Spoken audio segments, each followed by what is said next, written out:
Introducción al Antiguo Testamento. He mencionado anteriormente que la Biblia que conocemos hoy en día es el resultado de encuadernar 73 rollos que contenían historias independientes. Sin embargo, en sus inicios hubo una cantidad mucho mayor de libros. Dado que muchos de ellos pretendían ser la palabra de Dios, surgió el problema de cuál de estos libros era el verdadero canon bíblico. Después de una larga controversia, la Biblia tomó la forma que tiene hoy en día y a este proceso se le llama proceso de canonización de la Biblia. Puede que te preguntes, ¿necesito saber todo esto si no soy un erudito bíblico? Sin embargo, entender el proceso de canonización es importante para comprender por qué el Antiguo Testamento que utiliza la Iglesia Católica es diferente del que usan el judaísmo y el protestantismo. Por eso, es útil repasar brevemente este tema. Primero, hablemos de la Biblia hebrea utilizada por los judíos. En esa época, al igual que ahora, los judíos no reconocen a Jesús como el Mesías y por lo tanto no aceptan el Nuevo Testamento como parte del canon. Por lo tanto, no llaman a sus escrituras hebreas Antiguo Testamento, sino simplemente las Escrituras.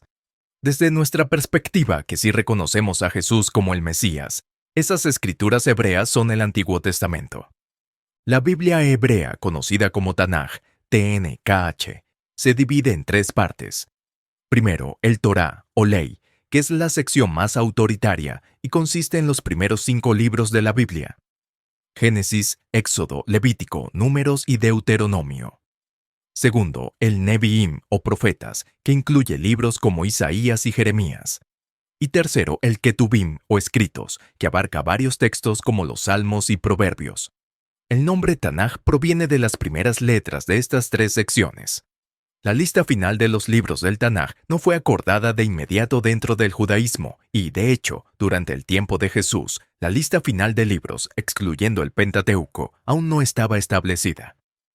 Durante ese periodo, los judíos enfrentaron una gran crisis cuando, tras el exilio en Babilonia y la reconstrucción de Jerusalén, la ciudad fue nuevamente conquistada por los romanos y el nuevo templo fue destruido.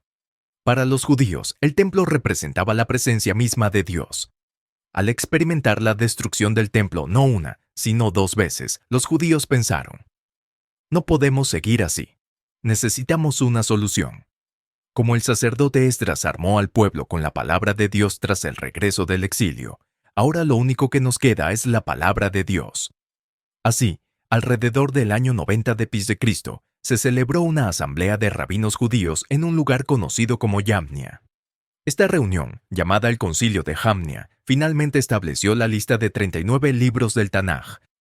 La clave aquí es que el canon del Antiguo Testamento hebreo no existió desde el principio, sino que su lista final se estableció alrededor del año 90 d.C., cuando casi se había completado el Nuevo Testamento. Hasta aquí hemos visto el proceso de formación de la lista de libros del Antiguo Testamento hebreo. Sin embargo, el problema es que la Iglesia cristiana primitiva no adoptó el Antiguo Testamento hebreo como su canon estándar, sino una versión traducida al griego. ¿Qué ocurrió para que la Iglesia usara la traducción griega en lugar del texto hebreo?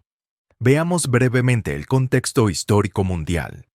En ese tiempo, el imperio griego de Alejandro Magno dominaba el mundo, de manera similar a cómo el mundo está influenciado hoy por la cultura anglosajona. El helenismo, la cultura griega y el idioma griego eran predominantes. Incluso el Imperio Romano, que sucedió al griego en la hegemonía mundial, seguía estando bajo la influencia cultural del helenismo. Los judíos no podían evitar esta ola de cambio helenístico. En particular, los judíos de la diáspora, dispersos por todo el mundo después del exilio babilónico, enfrentaron este desafío. Las comunidades judías en el extranjero, conocidas como diáspora, crearon sinagogas y mantenían su identidad reuniéndose cada sábado para el culto. Sin embargo, las nuevas generaciones de judíos nacidos en el extranjero se volvían más competentes en griego que en hebreo. Por lo tanto, se hizo necesario traducir las escrituras hebreas al griego. El primer esfuerzo de traducción de las escrituras hebreas al griego dio lugar a la Septuaginta, o versión de los 70. Según la tradición, 72 ancianos traducieron independientemente las escrituras en 72 días, y se dice que todas las versiones coincidieron sin errores, dando origen al nombre. Aunque era una traducción, la Septuaginta fue aceptada y utilizada por muchos de los padres de la Iglesia primitiva, incluidos San Pablo y otros, para debatir con los judíos de la diáspora. De hecho, el Antiguo Testamento que usaba la Iglesia primitiva era la Septuaginta, no el texto hebreo. Además, la Iglesia estaba en proceso de expandirse globalmente más allá del judaísmo, y el griego, el idioma dominante en ese momento, resultaba más conveniente para la misión que el hebreo. Sin embargo, la Septuaginta se agregó con algunos contenidos adicionales, y por eso el judaísmo la rechaza. Más tarde, en el siglo XVI, reformadores como Lutero también rechazaron la Septuaginta por razones similares y decidieron seguir el canon hebreo de 39 libros. Esto se debió a que algunas doctrinas católicas, como la de los ángeles guardianes basadas en el libro de Tobías, se basaban en el contenido de la Septuaginta que no estaba en el canon hebreo. Por otro lado, la Iglesia Católica, después de un largo debate interno, decidió en el Concilio de Trento en 1546 la lista final del Antiguo Testamento, que incluyó algunos libros adicionales de la Septuaginta, como Tobías y Judith, como deuterocanónicos. Así, se completó el canon del Antiguo Testamento con 46 libros, que incluye 7 libros adicionales a los del canon hebreo. Cuando cambian el número de libros de la Biblia, no solo cambia el número, sino que también cambia el contenido de las creencias aceptadas. Por lo tanto, las diferencias en el canon bíblico reflejan diferencias en el contenido de la fe. Esto es lo que hemos explorado sobre el proceso de canonización del Antiguo Testamento.